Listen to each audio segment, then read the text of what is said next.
Olá pessoal, começando mais um videocast sem contraindicação, o videocast da Unimed João Pessoa. Estamos aqui mais uma semana, mais um episódio. Eu sou Linda Carvalho, toda semana, toda quinta-feira tem episódio novo aqui para você, com conteúdo para você ter mais qualidade de vida. No episódio de hoje nós vamos falar sobre amamentação e como cuidar da saúde das mamas. Você sabia que a amamentação é o único fator que isoladamente pode reduzir em até 13% a mortalidade infantil por causas evitáveis? Pois é. Desde 2017, o Ministério da Saúde realiza a campanha Agosto Dourado, que é justamente para incentivar, estimular o aleitamento materno, né, e também a promoção da saúde nas crianças. No episódio de hoje a gente vai falar sobre cuidados, sobre benefícios, né, trazer aqui algumas orientações também. Para isso, nós estamos recebendo duas especialistas no assunto. Aqui conosco, a doutora Kátia Laureano, pediatra. Seja bem-vinda ao nosso videocast. Obrigada, Linda. É um prazer estar aqui. Também conosco, a doutora Tassiane Campos, mastologista, que já esteve aqui hoje novamente aqui conosco. Seja bem-vinda, doutora. Muito obrigada. Um prazer estar aqui com vocês. Bom, e antes da gente começar, o nosso tema, né, a conversa sobre o nosso tema, eu quero saber se vocês são ativas nas redes sociais. Costumam usar, compartilhar informações no perfil de vocês? Como é que é? Eu, particularmente, eu uso pouco a rede social. O meu profissional está misturado com o pessoal, então não é assim aberto, mas eu estou à disposição sempre para qualquer dúvida e alguém que também queira seguir algumas dicas de pediatria de um modo geral, não só de neonatologia, de emergência, que é uma parte que eu amo. Então é uma coisa que a gente atua muito nisso daí, reanimação, pediátrica, neonatal, então isso aí tem lá no meu Instagram. Muito bem. Qual o seu Instagram, a senhora lembra? É Kátia Laureano Pedi. Kátia Laureano Pedi. Isso. Muito bem. Doutora Tassiane. O meu Instagram é aberto, Instagram profissional, mas tem esse misto também, né, com o pessoal, que a gente termina. Nós somos um ser diversificado, né, com várias nuances, e então o Instagram termina sendo assim também. Então, o meu Instagram é doutora Tassiane Campos, @doutora Tassiane Campos, o Instagram é aberto.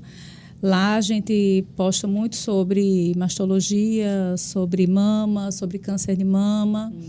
E aqui e ali tem alguns insights da vida pessoal também. Muito bem. Lembrando que, já que estamos falando sobre rede social, para você seguir também o nosso Instagram, @Unimed João Pessoa. Lembrando ainda que nós estamos no YouTube, você já está lá inscrito no nosso canal? Se ainda não, se inscreve, dá o seu joinha, encaminha o nosso episódio para que mais mulheres, mais pessoas possam também ter acesso a esse conteúdo riquíssimo de informação, tá bom? Estamos no Spotify, na plataforma do Spotify, e nós temos uma página exclusiva no portal da Unimed. Lá você pode interagir com a gente, sugerir temas, dar sugestões, né, aqui para o nosso videocast, enfim, ficar bem à vontade e conversar com a gente, tá bom? Bom, vamos começar a nossa conversa falando sobre amamentação e a saúde do bebê. Por quê? Porque, de acordo com a Organização Mundial da Saúde, aproximadamente 6 milhões de crianças são salvas por ano, né, por conta do aumento das taxas de amamentação exclusiva até o 6º mês de vida. Doutora Kátia, qual a importância, né, da mãe amamentar, por exemplo, na primeira hora de vida do bebê? Tá. A amamentação é algo sublime em que vai mexer tanto com a parte nutricional e primordialmente com a parte de defesa, a parte imunológica da criança.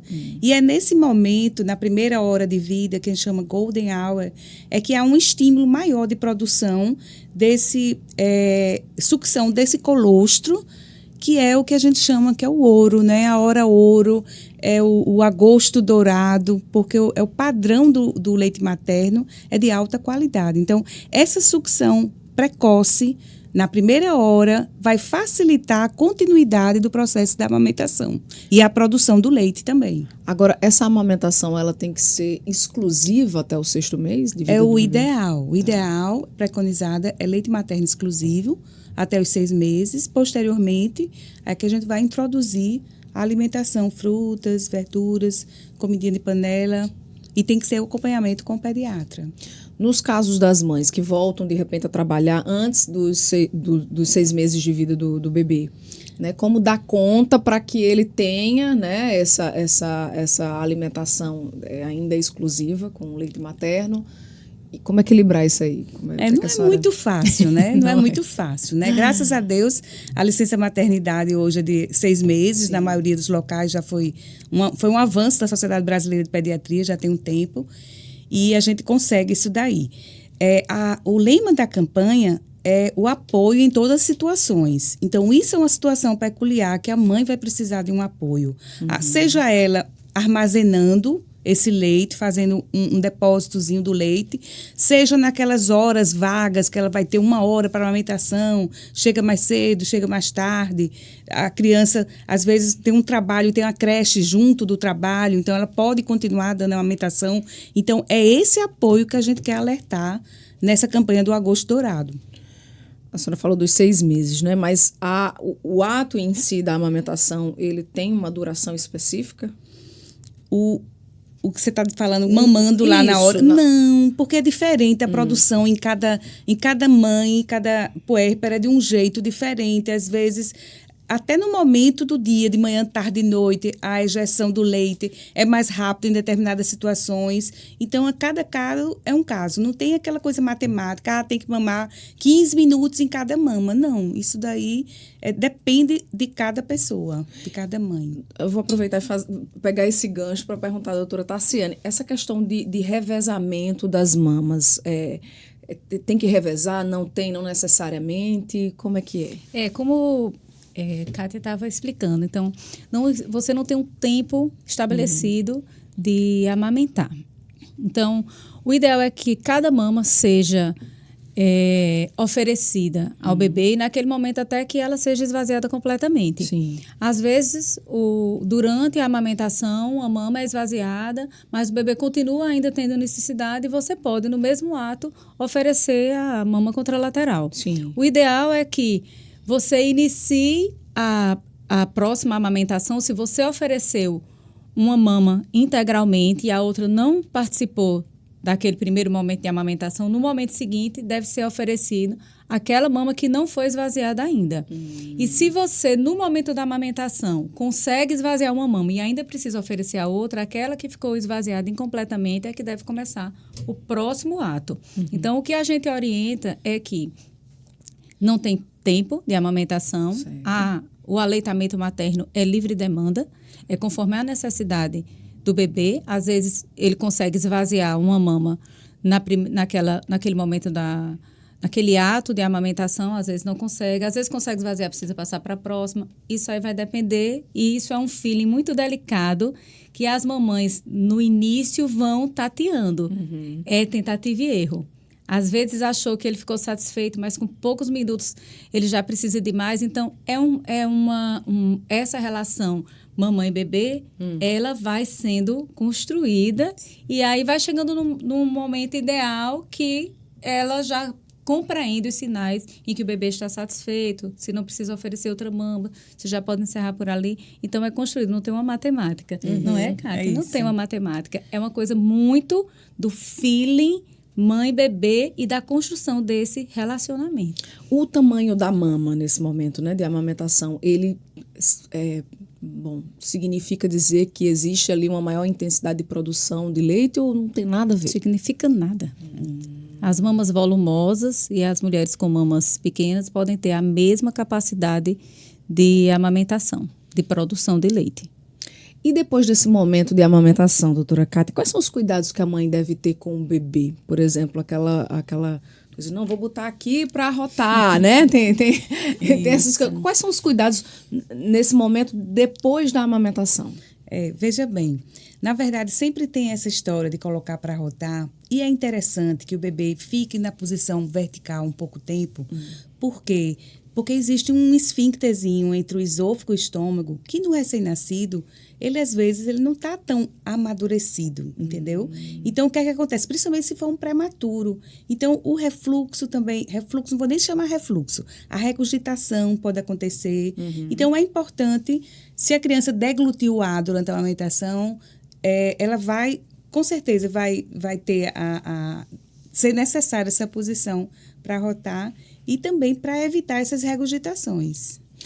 Depois dos 6 primeiros meses, começa, então, a questão da introdução alimentar na dieta dos bebês. Isso. Nesse momento, quais são os cuidados nessa fase aí? Eu acho que o principal é o segmento com o colega pediatra, e se quiser também com uma nutricionista, porque essa introdução sempre vão ter pessoas ao redor da rede de apoio, mas também que vão dizer, pode dar isso, dê assim, eu dei os meus, não teve problema nenhum. Então, essa introdução é muito importante em termos de fruta, de verdura, de legumes, e vai influenciar muito a evolução da criança, esse segmento dessa criança. Então, o mais importante é o acompanhamento, junto com o ganho de peso.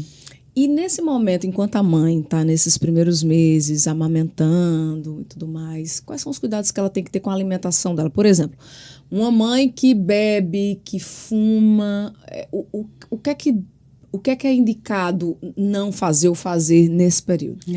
Eu costumo dizer assim, que não existe proibição grande, mas assim, coma o mais saudável possível, que era o que a gente deveria fazer no dia a dia. Então, alimentação saudável não está incluso álcool, não está incluso muito café, não está incluso produtos industrializados.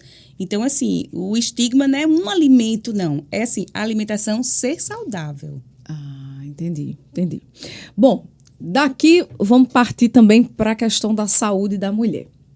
Doutora Tassiana, o formato da mama, ela acaba influenciando na pega do bebê? Por exemplo, como a mãe deve fazer para ajustar a pega do bebê no peito corretamente? E quais são as orientações que se faz nesse momento? Isso é uma informação bem importante que a gente precisa passar. Veja só antecipando um pouquinho essa resposta.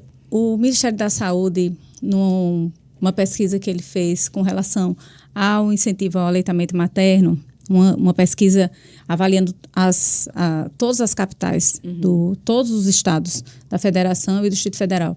Então, ele observou que antes dos 4 meses, há uma interrupção precoce do aleitamento materno.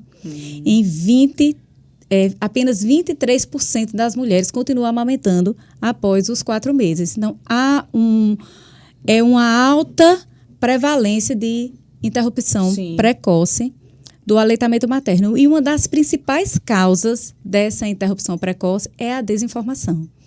Então, esse momento que a gente está aqui conversando sobre aleitamento materno, né? E eu até abro um parênteses para dizer assim, aleitamento materno é até um pouco diferente de amamentação. Amamentar é você colocar o bebê para mamar no peito. Tá. E o aleitamento materno é você oferecer o leite materno, e ele pode ser direto do peito, pode ser oferecido em copinho, pode ser oferecido em colherinha. Às vezes a mãe está internada, às vezes a mãe foi para a UTI, não tem condições de amamentar esse bebê, mas esse bebê pode receber leite materno e aí ele está sendo oferecido a ele o aleitamento materno. E é importante e tem os benefícios como Kátia falou. Então, veja, quando a gente informa bem a paciente, ela consegue progredir com o aleitamento materno. E uma das informações importantes é a pega do bebê. O bebê, ao amamentar, a gente não pode, a nutriz, a lactante, ela não pode oferecer apenas o mamilo para o neném. Ele tem que englobar com a boquinha tanto o mamilo quanto a areola. Às vezes tem areolas bem grandes e a mãe diz, meu Deus, mas como ele vai conseguir? Ele consegue. Porque o bebê, ele vai conseguir fazer aquela pega e você tem que deixar ele abocanhar toda aquela região de mamilo e areola e ele vai fazer essa sucção faz um vácuo.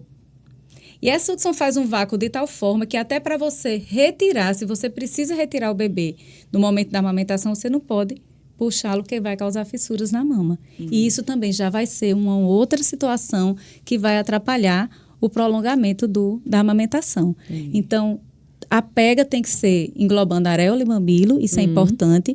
O bebê, ao ser interrompido, tem que se, com o dedinho, você coloca ali com o dedo mindinho entre a boca e a mama, desfazendo aquele vácuo, deixando entrar um pouquinho de ar para poder liberar a boquinha do bebê. A posição, como você coloca, como a mãe coloca o bebê, tem que ser uma posição que seja confortável para ela e para o neném, para que não haja, durante a amamentação, mudanças de posição, porque está desconfortável para a mãe, e aí ele perde a pega porque teve que mudar a posição. Sim. Isso é um ponto que a gente orienta. Mas o mais importante é que a pega deve englobar mamilo e a areola. Não é isso, Kátia? Como mais você orienta? Não, é assim, como Tassiane falou, a posição é a mais confortável que existe, não tem a posição ideal. Existem muitas formas de colocar o bebê no peito, mas assim, é muito importante que essa pega correta aconteça. Então, não pode pegar só a areola, eu digo muito às mães. Então, vamos tentar abocanhar da maneira correta, é o segredo da amamentação. Então, você pega o bebê, eleva o bebê, não é para levar a mama para o bebê. Você vem com o bebezinho e vai tentar que ele aproxima o lábio do mamilo, tentar que ele abra a boca. Então, no que ele vai abrir a boca, o lábio inferior, quando tiver uma sucção boa, ele vai ficar um pouco para fora, que chama boca de peixe, né? E daí a gente vai ver aquela amamentação não é para doer. A amamentação nas primeiras horas, nos primeiros dias, não é fácil, linda. Não sei se você já deu de mamar. Não, né? Não. Pois é.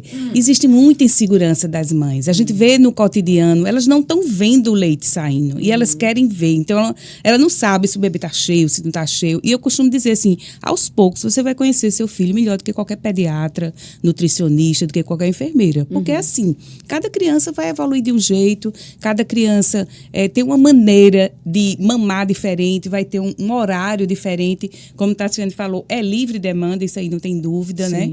E a mãe, ela tem que ter um descanso dela. Tem uma hora que o bebê dorme um pouquinho, ou de manhã ou de tarde, ela tem que descansar para poder ela aguentar o rojão. Inclusive porque o pico da prolactina é mais de madrugada.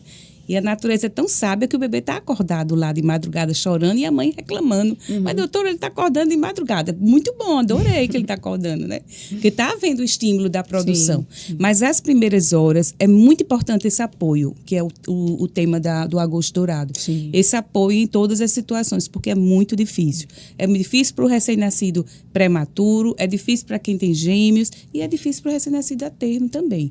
Então, esse apoio, essas informações, essa rede de conversa, isso é muito importante para toda a sociedade.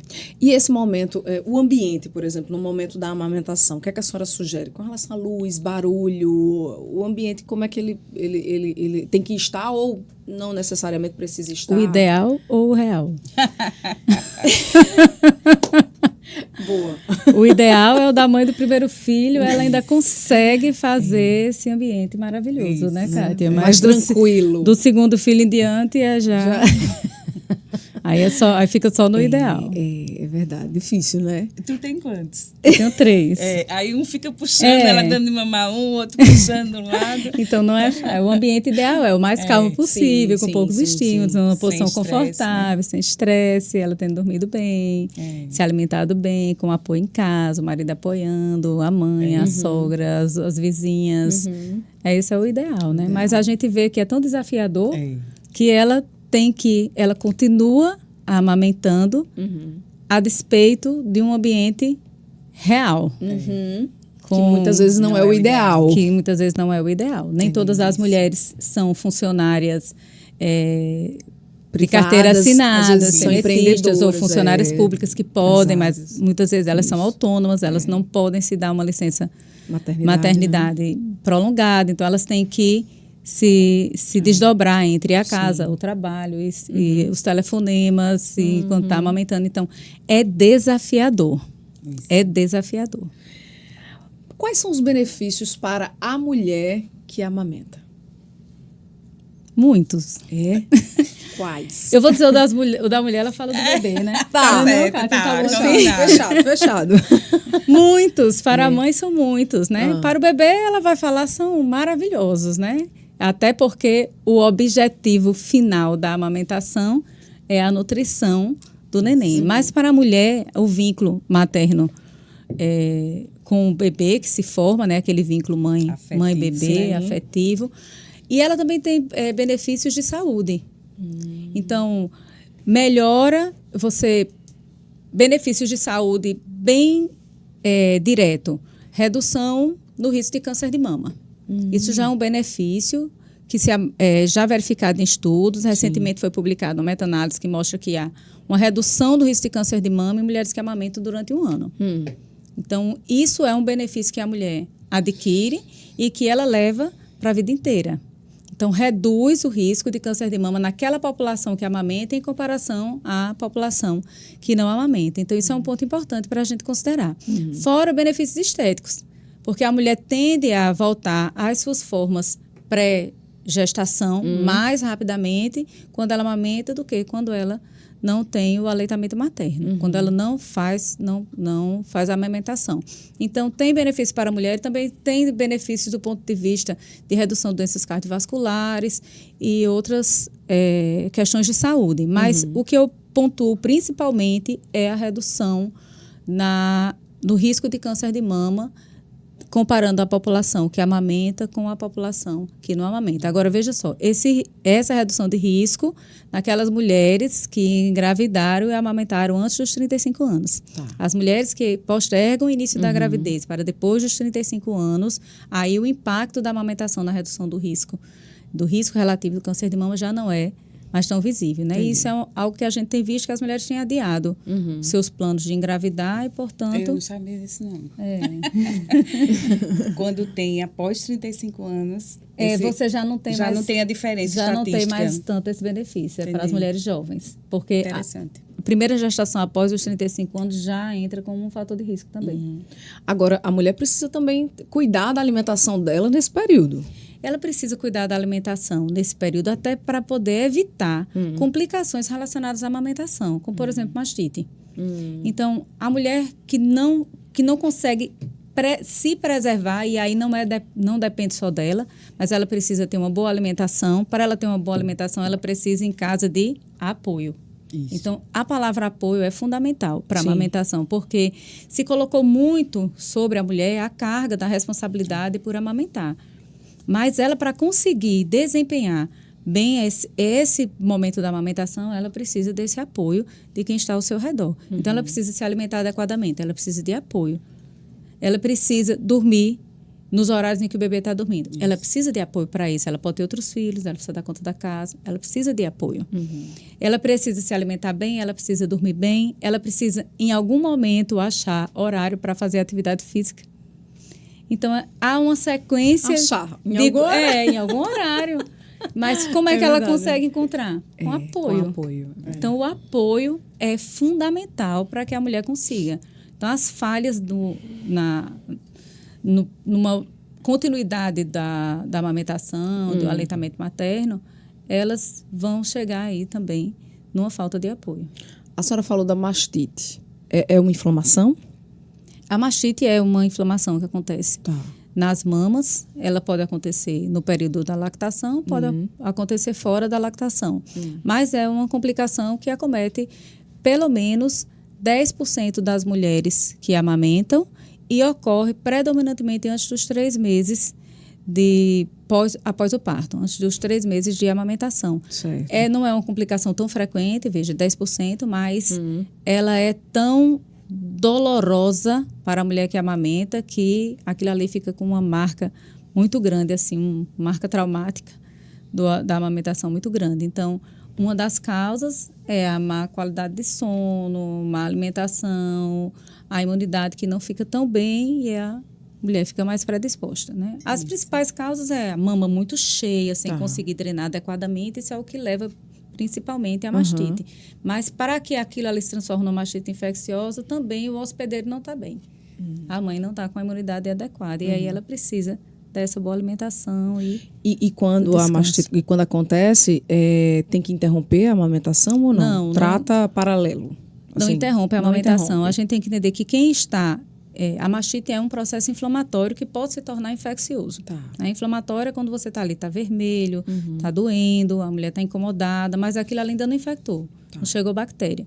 Então, em geral, a gente vai tratando com as medidas para esvaziar a mama, estimular mais a amamentação. O leite não está inflamado. O leite não está infectado. Então, estimula mais a amamentação, tenta esvaziar mais essa mama. Às vezes a mama está tão engurgitada que o leite não sai. Precisa de algumas massagens e manobras para facilitar a liberação desse leite. Então, o ideal é esvaziar mais a mama para que ela não fique tão cheia. E quando a gente consegue dar esse apoio, novamente vem o apoio, né? Esse apoio aí na dificuldade da amamentação nas primeiras 24 horas, a gente consegue evitar que essa mastite se torne infecciosa. Mas aí quando está vermelha, está dolorida e a paciente começa a ter sintomas, que eu geralmente digo assim no consultório, quando ela está tem se sentindo mole como se fosse gripar, aí a gente já tem um alerta de que pode ser uma mastite infecciosa. Ela disse, doutor, estou me sentindo mole, tive febre, e aí a gente já acende o sinal de que pode ser uma mastite infecciosa e aí precisa entrar com antibiótico, mas em nenhum momento se orienta suspender a amamentação, não. Ainda nesse período de amamentação, assim, existem algumas restrições com relação à roupa para os cuidados da mama? Por exemplo, o uso de sutiã, roupa muito apertada, ou não tem nada a ver? O ideal é que a gente evite a pressão sobre a mama, né? Porque assim como o engurgitamento mamário, a mama cheia de leite, pode levar a um processo de mastite. Se você também deixa a mama muito apertada, em sutiãs apertados, sutiãs tipo cinta, você também provoca um engurgitamento mamário. A mama fica tensa de fora para dentro. E você também pode dificultar a saída de leite, o esvaziamento e gerar um quadro de mastite. Então, o sutiã tem que ser confortável. Eu vou só dar um intervalo para Fátima concluir os benefícios. Cátia, desculpa. Para a Cátia concluir os benefícios do aleitamento materno para o bebê, porque é importantíssimo. Sim. E tem a história da hemorragia da mãe, né? Também. Logo após o parto, né? Exatamente, que já contém mais o sangramento pós-parto. O bebê é incontestável, né? Já está dizendo, ele está nutrindo e está dando defesa para o bebê, né? E aquele colostro, que é o primeiro leite, é onde tem, assim, o componente de defesa maior. Então, a parte imunológica do colostro, que é o primeiro leite materno, é bem forte em anticorpos, imunoglobulina, né? E daí vai ser importante. Então, vai prevenir o quê? Infecções do recém-nascido, como diarreia, que é bastante frequente, né? No bebê que não mama, é mais frequente. E, assim, a longo prazo, igual que como a mãe, né, o bebê vai ter menos chance de desenvolver doenças como diabetes, como asma, como obesidade.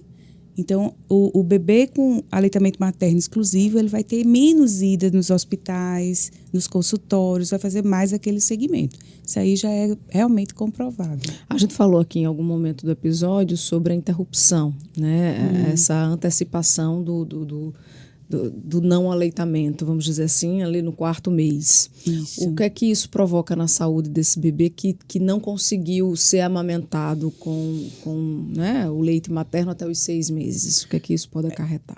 A gente tem muito cuidado quando fala com a mãe sobre isso, porque aí vem o sentimento de culpa, vem aquele sentimento de angústia. Às vezes a mãe que não consegue dar de mamar por um motivo e outro, elas entram até em depressão. Eu tenho que dar, aquela coisa assim, obrigada, eu quero dar para o meu filho.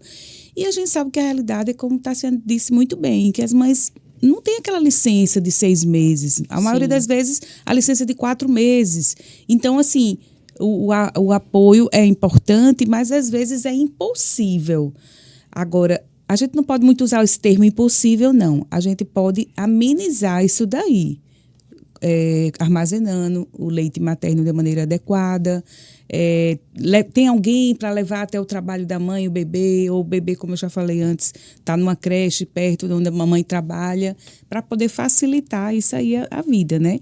A gente nunca disse que vai ter consequências parando antes, né? Mas assim, enquanto está o leite materno, o colostro, que é o mais rico de imunoglobulina e de anticorpos, à medida que o bebê vai evoluindo 6 meses, 5 meses, ele é enriquecido de gordura, ele vai ter proteína, então vai ter outras coisas, menos imunoglobulina.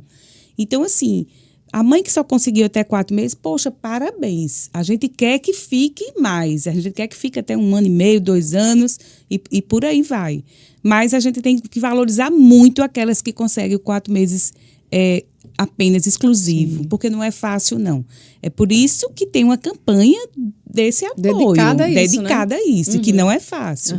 E entre as complicações que Tassiane está falando, eu achei bem interessante, ela falou bem da mastite, a fissura mamária é uma das principais complicações imediatas que a gente pode prevenir.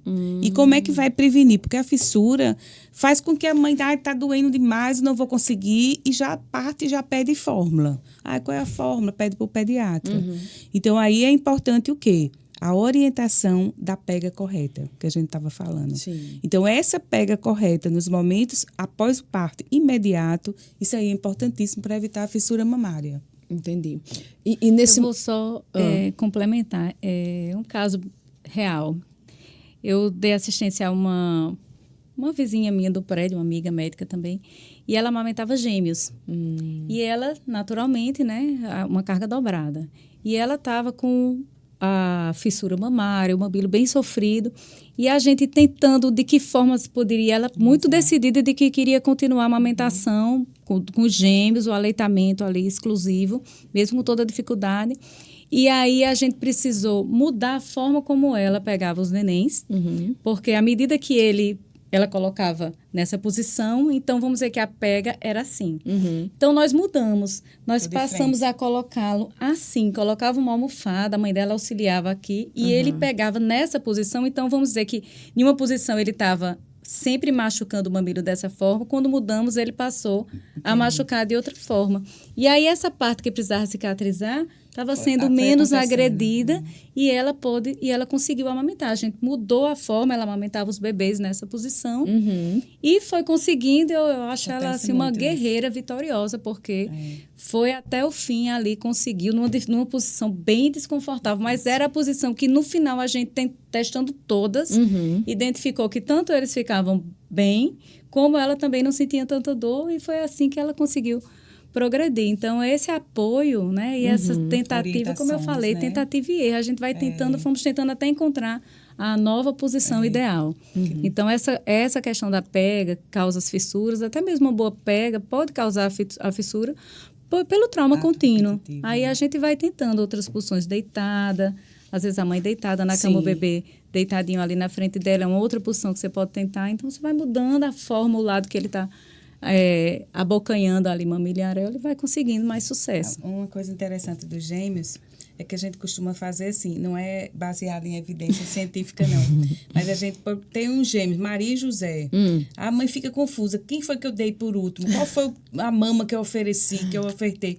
Aí eu disse, vamos fazer o seguinte, você vai dar a direita a Maria e a esquerda a José. Aí ela disse, doutora, José já pegou a esquerda, tá tudo certo, só falta a Maria a direita. Tem que facilitar. Estratégias, né? A mãe tá confusa, né? Tem estratégias sobrecarregada, confusa, né? Tem que ajudar.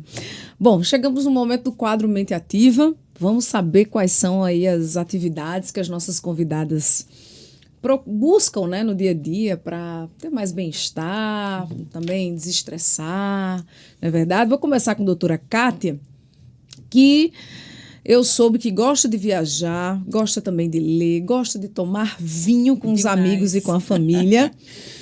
E agora tem se dedicado a desenvolver habilidades, se aventurando na gastronomia e buscando aprender novos idiomas. Isso. É isso? Vamos começar pelas viagens. Vou lhe perguntar qual foi a mais marcante que a senhora já fez. A Itália. A Itália é maravilhosa. Todo mundo vai dizer Paris, né? Porque Paris é Paris. Mas o país, assim, inteiro, a Itália do norte a sul, são coisas lindas, maravilhosas, um povo, assim, carismático. A Itália eu iria de novo.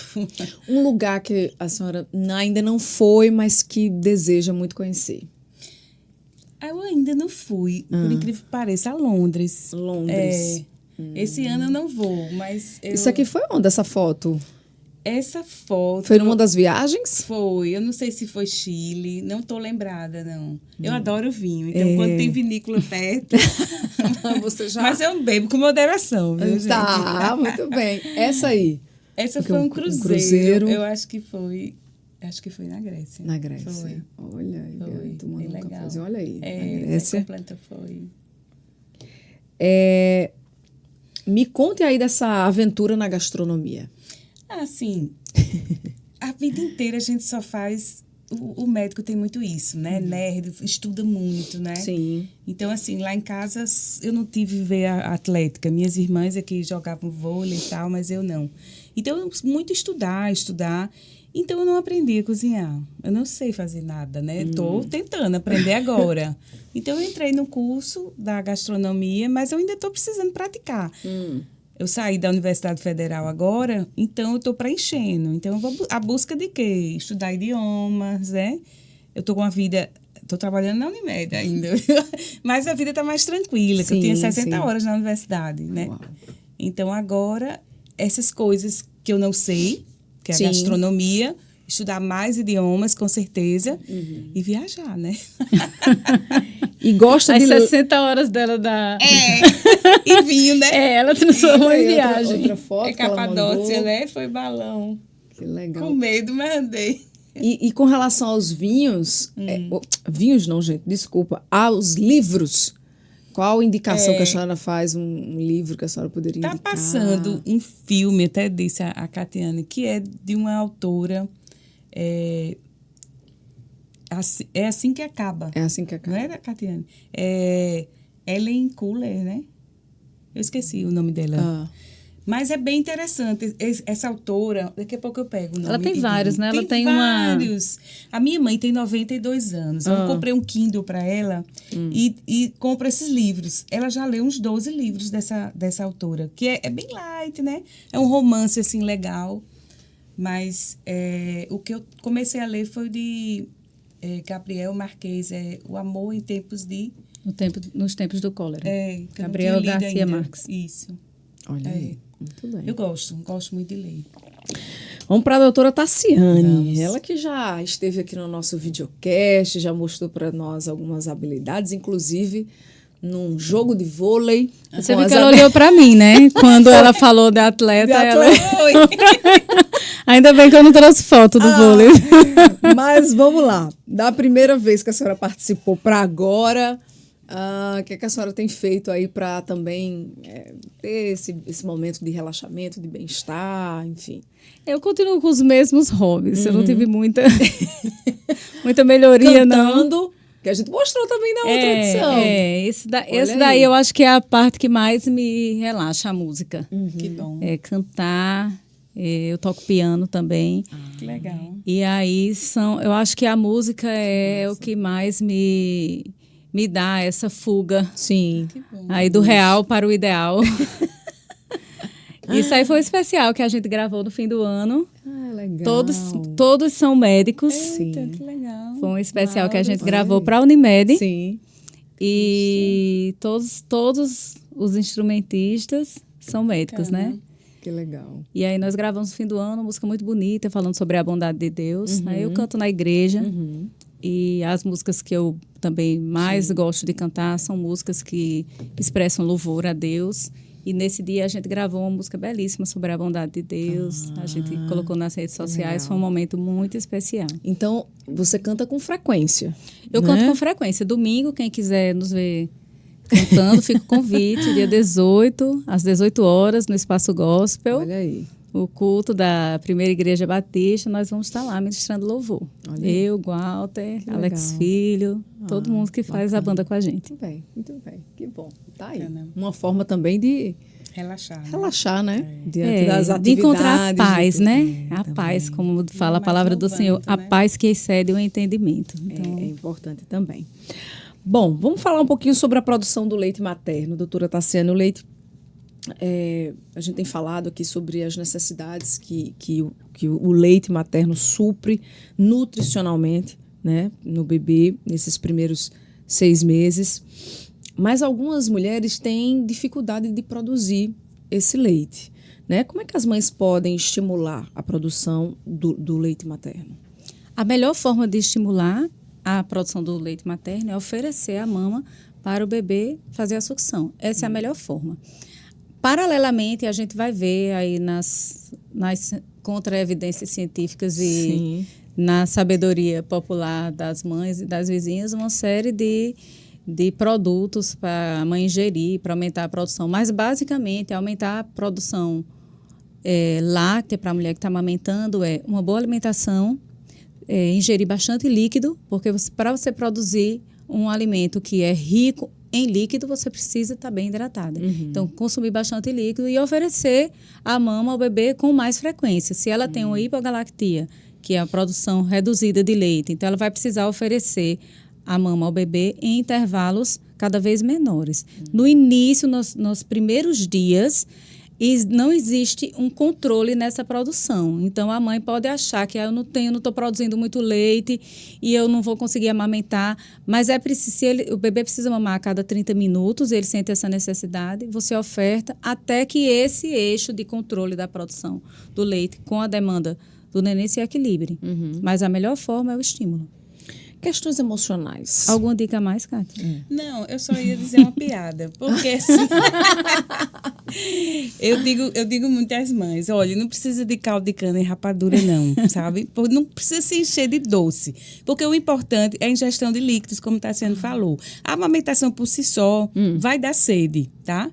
Então, assim, a alimentação mais saudável, e não tem outra regra não, é sucção. Sucção na mama é que vai fazer com que haja o estímulo, porque inicialmente o estímulo é a nível cerebral mesmo, né? Então tem que estar lá sugando.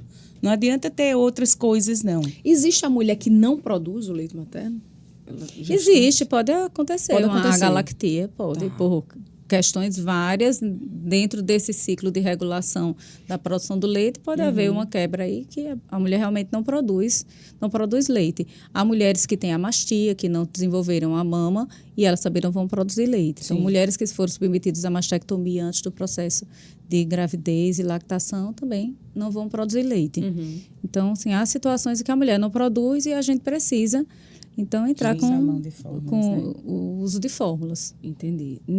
As questões emocionais. A mulher, às vezes, está nesse momento difícil, dando conta de tantas questões ao mesmo tempo, também podem refletir nessa dificuldade da amamentação. O emocional é tudo, né, Kátia, Com na amamentação? Tassiano contou um caso, eu tive um caso uma vez no consultório de uma mãe de fora, ela não era de João Pessoa e teve gêmeos e ela se separou do marido, o marido foi embora. Então ela foi no meu consultório desesperada, ela não conseguia mais dar de mamar e enfim ela queria remédio para os meninos dormirem, ela queria que eu prescrevesse algo para eles dormirem. Enfim, ela deixou de ser consultada por mim, né? Porque eu não dei a receita do remédio controlado, né? Mas assim, ela precisava de apoio, né? Ela precisava de quê? Ela precisava de um psicólogo, ela precisava da família. Ela não tinha ninguém aqui. Não tinha família, mal tinha amigos, porque chegou há pouco tempo. Então, foi um caso, assim, meio triste. Essa deixou de dar de mamar. Porque ela não teve o apoio que a amiga de Tassiano teve do prédio, entendeu? Sim. Voltando para o apoio do Agosto Dourado, viu? Do apoio, minha gente. Porque é difícil. Situações emocionais, com certeza. Podem agir momentaneamente na produção. Sim. E pode, se for algo contínuo, né? Até ela não vai ter nenhum incentivo de estar colocando esse bebê na mama, né? Para dar de mamar. Mas aí tem aquelas mulheres que produzem muito leite, não é? Graças a Deus. Graças né? a Deus, né? E acabam também tendo a possibilidade de fazer a doação, Esse ponto, né? muito Desse bom. leite. No Hospital Alberto Urquiza tem um posto de coleta. Como é que tem. funciona? Assim, se tu pegas um prematuro que está na UTI ou na UCIM, então essa criança, ela precisa do leite materno ou do leite de banco, que é um leite que é pasteurizado, é analisado, pasteurizado, para poder ser dado a essas crianças. Então, assim, a doação do leite materno é fundamental para que essa sobrevida desses prematuros seja alta, seja algo assim que vai realmente salvar. Então, se tu vai doar 300 ml, vai dar para uns 10 recém-nascidos. Porque, às vezes, o bebê está tomando só 1 ml, de 3 em 3, 2 ml. Existem prematuros extremos, né? Criancinhas pequenininhas, 25, 26, 28 semanas. Então, essa doação é fundamental. O Agosto Dourado, ele fala não só na importância do leite materno por si só, mas também de doação de leite, porque essa doação é que salva vidas mesmo. Entendi. Aí eu vou só acrescentar, porque a mãe vai dizer, mas eu vou doar como? Isso. Né? Então, uma orientação para as mães que produzem muito leite, e elas, para não desprezarem esse leite, porque como Kátia falou, não é leite, não, isso é ouro. É como se a gente tivesse uma mina de ouro e toda hora ficasse jogando ouro fora. Então, tem leite excedente, está conseguindo coletar a mais esse leite, então o ideal é que esse leite seja armazenado em potinhos de vidro, com tampas de plástico, como aquele potinho do Nescafé. Sim. Então, potinhos de vidro com tampas de plástico, ou saquinhos que tem uma vedação tipo ziplock, né? Eles são mais encorpados do que os saquinhos normais para armazenamento de alimentos normais. Então, há saquinhos que são apropriados para armazenar leite. Mas, vamos dizer, a mulher não tem esses saquinhos, mas ela pode adquirir em casa, com a vizinha, com outras pessoas, o potinho do Nescafé, ela vai lavar, ela vai ferver em água, coloca uma panela com água, ela vai ferver aquele potinho para poder armazenar o leite. E ela colhe o leite e esse leite pode ficar armazenado pelo Ministério da Saúde do Brasil. A orientação é que ele fique armazenado por 15 dias. Mas existe um protocolo americano que ele orienta conforme o tipo de freezer que a pessoa tenha. Se for um freezer que a parte superior do freezer abre com a mesma porta da geladeira. Umas geladeiras mais simples, elas abrem assim, né? Você abre a porta da geladeira e ali levanta uma tampinha para levantar o freezer. Pronto. Para esse tipo de geladeira, o protocolo americano orienta 15 dias de estocagem. Certo. Mas esse tempo vai aumentando conforme você tem outros tipos. Então, o freezer, que é a porta do freezer separada da porta da geladeira. Ou se tem um freezer transversal, isso porque conforme vai mudando o tipo, a temperatura vai ficando cada vez mais baixa. Certo. E você consegue preservar esse leite por mais tempo. Mas, a nível de Brasil, a orientação é armazenar congelado durante 15 dias. E aí, se você colheu 300 ml hoje e amanhã colheu mais 100 ml, você pode ir colocando no mesmo potinho que já vinha congelado, mas deixando que a data de validade vai ser a da primeira coleta. Entendi. E aí você pode doar. Você passou 10 dias, está armazenado. Você está vendo que não vai utilizar aquele leite que você congelou. Você pode doar ao banco de leite e lá ele vai pasteurizar o leite e vai oferecer Eu tive bebê prematuro. O meu segundo filho foi prematuro. Nasceu com 33 semanas e 5 dias. E ele se beneficiou do leite e do banco de leite. Então, realmente, é um benefício que a gente sente na pele. Sim. Lá no posto de coleta do Hospital da Unimed, o leite passa por uma triagem antes de ir para o banco de leite Anita Cabral. É isso? Como é que funciona essa parceria? Eles têm uns protocolos de como vai coletar isso daí. Inclusive, quando a mãe for fazer a doação, é bom estar de máscara, né? Ter cuidado dela também. E nesse protocolo, a análise mesmo, e a avaliação, e a pasteurização, é tudo no banco de leite. Tá. É a maneira apropriada de coleta que se faz lá, e depois essa análise com a pasteurização no banco de leite. Para a mãe fazer essa doação, ela precisa estar bem de saúde, por exemplo? Se tiver algum problema de saúde, mesmo que tenha leite sobrando, é possível fazer essa doação desse leite? Ele segue saudável? Tem alguma recomendação nesse sentido? Não? Tem uma triagem que se faz, a mãe responde a algumas perguntas que vão triar se aquela mãe ela é apta a fazer a doação ou não. Entendi. Mas existem algumas situações que podem impedir a mãe de doar. Mas, em geral, não vamos nem falar nisso. Todo mundo ofereça. Se você não estiver apta, você vai ser avisado que não está. Mas está sobrando leite, ofereça. Procura o banco de leite. Havia uma época, não sei se ainda continuou, mas Kátia pode falar isso, que o banco de leite ia buscar o leite na casa das mulheres, elas faziam a ligação. Eu tenho uma cunhada que amamentou a Viviane, uma cunhada minha, ela amamentou, acho que tinha como amamentar por ela e por outro neném. E ela fazia a doação de leite com muita boa vontade, e eles buscavam o leite. É o que chama busca ativa, né? Isso. Busca ativa dessas doadoras, né? Tanto a nível de hospital privado como serviço público também. A coisa funciona bem. Verdade. No caso do Hospital Alberto Urquiza, né, no posto de doação, você pode ir até o posto lá no hospital ou agendar para que essa sua doação, esse leite, ele seja coletado em domicílio. Aí a gente tem os telefones para você entrar em contato, tá bom? Vou dizer aqui para você anotar aí. É o 2106-0393, 2106-0393 ou o 2106-0352. Nesses mesmos telefones, nesses mesmos contatos, uma outra iniciativa que é aberta, né, à comunidade é o Disque Amamentação, que é um canal para que as mães possam esclarecer dúvidas, né, tirar as suas dúvidas sobre essas orientações com relação ao aleitamento materno. Esse serviço funciona 24 horas, tá? Também disponíveis por esses números. No primeiro número, 2106-0393, o horário de atendimento é das 7 da manhã até as 7 horas da noite, tá bom?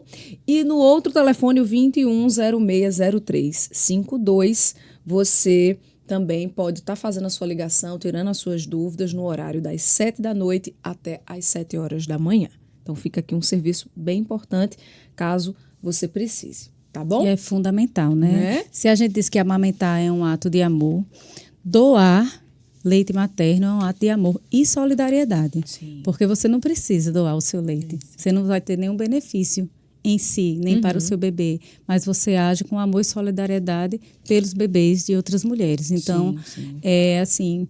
Lindo, a gente, né? Lindo. É lindo, né? A gente tanto valoriza a mulher que amamenta, mas a gente valoriza, eu acho que ainda duplamente, a mulher que amamenta e consegue, no seu excedente, fazer a doação, se preocupar em fazer essa doação.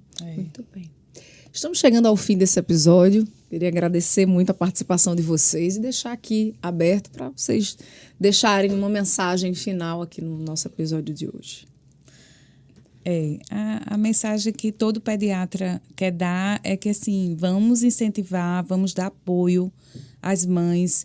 A amamentação nem sempre é um processo fácil. As mães, elas têm uma insegurança, elas estão cansadas, elas têm a vida pessoal delas meio que ceifada, que ela vai viver em função do filho. Então, precisa do apoio de todos os familiares, de amigos. E relembrar aqui a doação, né? Doar o leite materno é salvar vidas. Tem que colocar isso na cabeça. E estimular cada vez mais, ter essas redes de apoio também a nível dos profissionais de saúde, no momento do nascimento. Sim. Que isso aí é fundamental. Quando a gente tem algum problema no início, logo após o nascimento, pode prejudicar a amamentação futura. Entendi. Doutora Tarciane. Só parabenizar as mães em três âmbitos, eu diria assim, né? A mãe que consegue progredir com o aleitamento materno, que já é uma vitoriosa, que consegue progredir 1 mês, 2 meses, 3 meses, 4, 5, 1 ano, 2 anos, aquela que consegue, pelo tempo que for, progredir no seu aleitamento materno, aquelas que nesse ato de amor e solidariedade se dispõem a serem doadoras de leite materno e também aquelas que não conseguiram em nenhum momento do seu puerpério, do seu processo de lactação, amamentar o seu neném, ela não deixa de ser menos valorizada por isso, porque alimentar o neném é um ato de amor. Então, alimentar o seu bebê, ainda que você não tenha conseguido com a amamentação, não lhe faz menos mãe. Você também é vitoriosa, igual a maravilhosa que amamentou os gêmeos, igual a solidária, como eu citei, a minha cunhada que fez a doação, além de amamentar seu filho. Sim. A que não conseguiu amamentar também é uma mãe guerreira, vitoriosa, que alimentou seu filho com todo o amor e buscou estabelecer o vínculo materno, mãe e bebê, através de outras formas, porque não conseguiu amamentar. Então, ela não deve se sentir culpada, mas ela também é igualmente vitoriosa. Mas a gente fica aqui tentando, né? A gente vai tentando ao máximo que puder, mas há situações em que a gente não consegue. Mas a mãe não é menor por causa disso. Por conta disso. Muito obrigada. Obrigada a você, Viu? Linda. Até o próximo episódio, até a próxima oportunidade. Obrigada a você que nos acompanha. Aproveita para compartilhar esse conteúdo com outras mulheres, com outras mamães, tá bom? E semana que vem a gente está de volta com mais um episódio. Até lá.